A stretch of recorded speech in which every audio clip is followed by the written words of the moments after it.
그래서 이 영혼이 정말 있다는 증거가 있냐? 영혼이 존재한다는 증거가 있냐? 그리고 우리 몸속에서 영혼이 빠져나간다는 증거가 있냐? 그리고 이 영혼이 하나님 만난다는 증거가 있냐? 이 세 가지에 대해서 좀 생각해 보겠습니다. 먼저 성경은 우리 속에 영과 혼과 몸으로 되어 있다. 사람은 세 가지로 구성되어 있다. 영도 있고 혼도 있고 몸도 있다. 그러니까 영하고 혼하고 몸하고 세 가지로 구성되어 있다, 이렇게 말하고 있습니다. 그래서요, 이 사람은 있잖아요, 이 몸에서 나오는 욕구는 식욕, 정욕 뭐 이런 겁니다. 혼에서 나오는 욕구는 지식, 정서, 의지 이런 겁니다. 영에서 나오는 욕구는 신을 찾고 싶은 마음, 양심, 영원히 살고 싶은 마음, 이런 것들이 영에서 나오는 욕구인 겁니다. 그런데 이 영에서 나오는 욕구는 놀랍게도 사람만 있다는 겁니다. 여러분, 사람들은 있잖아요, 어떤 집단도 신을 섬깁니다. 그런데 어떤 짐승들 집단은 신을 섬기지 않습니다. 여러분, 원숭이 집단들 중에서 신을 섬기는 원숭이 집단은 존재하지 않습니다. 그러니까 신을 섬기는 이것은 사람만 하는 겁니다. 왜? 이 속에 영이라는 게 들어있기 때문에 그렇습니다. 그리고 양심이 있잖아요. 사람은 있잖아요, 자기가 잘못한 것에 대해서 그 부끄러움을 느끼고 양심에 찔리는 게 있습니다. 자기 인격은 낮은데 자기 속에 있는 양심은 높습니다. 자기 속에 있는 인격은 있잖아요, 떨어진 돈을 보면 주소라고 그럽니다. 그런데 내 속에 있는 양심은 그게 옳지 않다고 생각하는 겁니다. 빨간불일 때 내 인격은요, 바쁘니까 건너라고 얘기합니다. 그런데 내 속에 있는 양심은 빨간불일 때 건너는 것이 옳지 않다고 나한테 이야기합니다. 그러니까 나라는 인격보다 훨씬 더 높은 인격이 존재합니다. 우리는 그것을 양심이라 그럽니다. 도대체 이 양심이 어디서 왔을까요? 바로 하나님께로 온 겁니다. 우리는 그것을 영이라고 이야기하는 겁니다. 여러분, 사람들은 있잖아요, 100년도 못 살면서 말끝마다 영혼을 이야기합니다. 친구 간의 우정을 이야기할 때도 우리 우정이 영원히 변치 말자 그럽니다.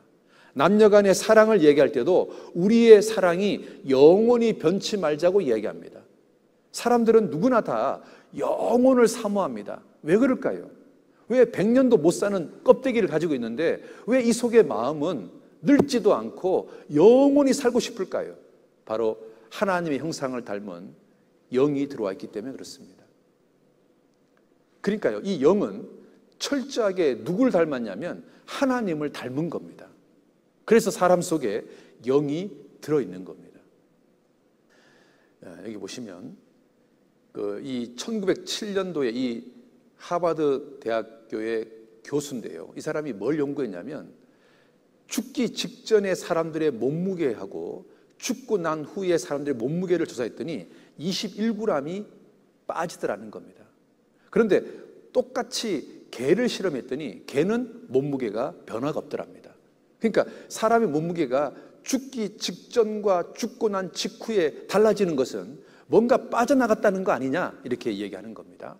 자, 그 다음에요, 죽다 살아난 사람들이 800만 명인데 이들은 전부 다 뭐라고 말하냐면 사후 세계를 봤다고 이야기합니다. 이 사람은 장례를 기다리고 있는데 3시간 만에 살아나는 겁니다. 그리고 이 사람은 부검 중인데 살아나는 겁니다. 이런 사람들이 굉장히 많습니다. 그리고 이 사람은 나는 처음으로 천국을 100% 믿게 됐다, 이 사후 세계를 경험하고 나서 천국이 진짜라고 믿었다라고 고백하는 겁니다. 이 의사도 하도 이제 그런 환자가 많으니까요, 이제 그 죽음이 임박한 환자들 위에 타임지를 올려놓은 겁니다. 이렇게 여기 보면 이렇게 요 꼭대기 위에다가 타임지 올려놓은 겁니다. 그래서 이 사람이 죽었다가 살아났을 때 네가 뭘 봤냐, 혹시 네 위에 뭐 본 거 없냐 해가지고 타임지 봤다고 하면 이 사람이 정말 몸에서 영혼이 빠져나온 게 진짜라고 확인하고 싶었던 겁니다. 그랬더니 자기 환자들이 대부분 죽다 살아난 사람들이 타임지를 봤다고 얘기하는 겁니다. 그래서 이 의사가요, 영혼의 존재를 믿을 수밖에 없었다고 고백하는 겁니다. 그러니까 많은 실험들이 있잖아요, 영혼의 존재를 인정할 수밖에 없는 겁니다. 여러분 있잖아요. 임사체험, 죽다 살아난 사람들은 전부 다 이렇게 말합니다. 사후세계를 봤다. 그런데 이들의 고백은 너무나 단호합니다. 진짜다. 심지어는 어떤 사람들한테 이렇게 말합니다. 당신들 내 말 안 믿을지 모르는데 곧 머지않아 내 말이 진짜라는 것을 당신들 스스로가 체험하게 될 거다. 당신이 죽는 날 당신 몸에서 영혼이 빠져나올 거고 그때 하나님을 만나게 될 거고 죽음 건너편 세계를 보게 될 거다. 그때 내 말이 진짜라는 것을 알게 될 거다. 이렇게 말합니다. 자, 그런데 이제 문제는 이겁니다. 하나님 만날 준비를 하고 사후세계 가는 거하고 하나님 만날 준비를 하지 못하고 사후세계를 가는 것은 너무나 다르기 때문에 이게 문제인 겁니다.